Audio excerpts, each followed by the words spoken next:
Sveiki gerbėmieji. Tęsime mūsų paskaitų ciklą apie lyderio savybės. Ir kadangi joks lyderis negali apsieiti be žinojimo, kas yra sąmonė, tai pradėsime aiškintis vis dėlto, kas tai yra.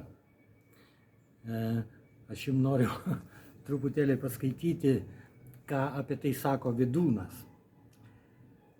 Šiam ką tik aiškintamam asmenybės gyvenimo sričių abipusiam poveikiui labai daug reiškia sąmonė. Bet kas ji yra, nelengva pasakyti. Dažnas žmogus silpnai ten nutuokia esąs sąmoningas. Yra net mokslininkų, kurie į ją visai neatsižvelgia, mąstydami ir dėstydami tai, kas esti. Iš tikrųjų taip, realiai tai žmonės lyg tai žino, kas yra sąmonė, bet Lietuvoje tai mažai yra vartojama, nes iš tikrųjų nėra pakankamai aiškus šitas dalykas. Ir pirmiausiai reikia tikriausiai žinoti, iš kokių komponentų jis susideda, ar ne? Tai vat mes ir aiškinsimės, ką ten Vydūnas sakė apie aš, tai yra ašainė sąmonė, kas yra ten protas, sakykime, emocijos ir taip toliau. Tai vat vienas iš esminių dalykų, kuris parodo žmogaus sąmoningumo lygį, yra, kaip jūs manot, tikriausiai pasakysit, intelektas, protas. Taip, tai turi reikšmę, bet pagrindinis dalykas yra vis dėlto emocijos. Duodu paprasčiausią pavyzdį. Jeigu jūs paimsit Hitlerį, taip, jis nebuvo kažkoks tai kvailas žmogus. Jis buvo puikus strategas,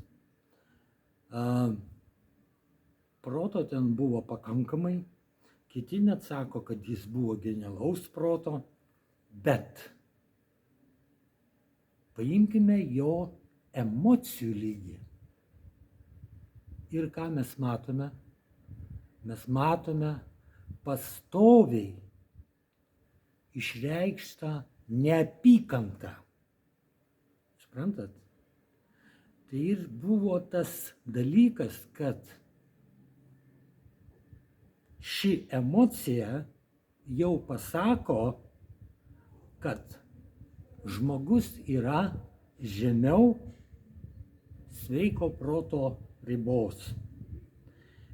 Ir jeigu palyginti taip, kaip sako Vydūnas, kad sąmonė yra nevienodo šviesumo, tai čia ir yra, kad būtent Hitleris ir jį panašus, ten, visi ten Stalinai ten ir taip toliau, reiškia, buvo gana žemo lygio emocinio, emocinėje toje skalėje, apie kurią jūs dabar ir galėsite ir pamatyti, nes mes rodysim tokį mokomąjį filmą emocijos darbe. Taip pat ir šeimoje. Todėl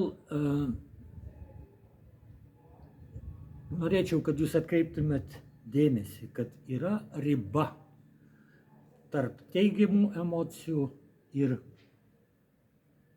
tokių neigiamų emocijų.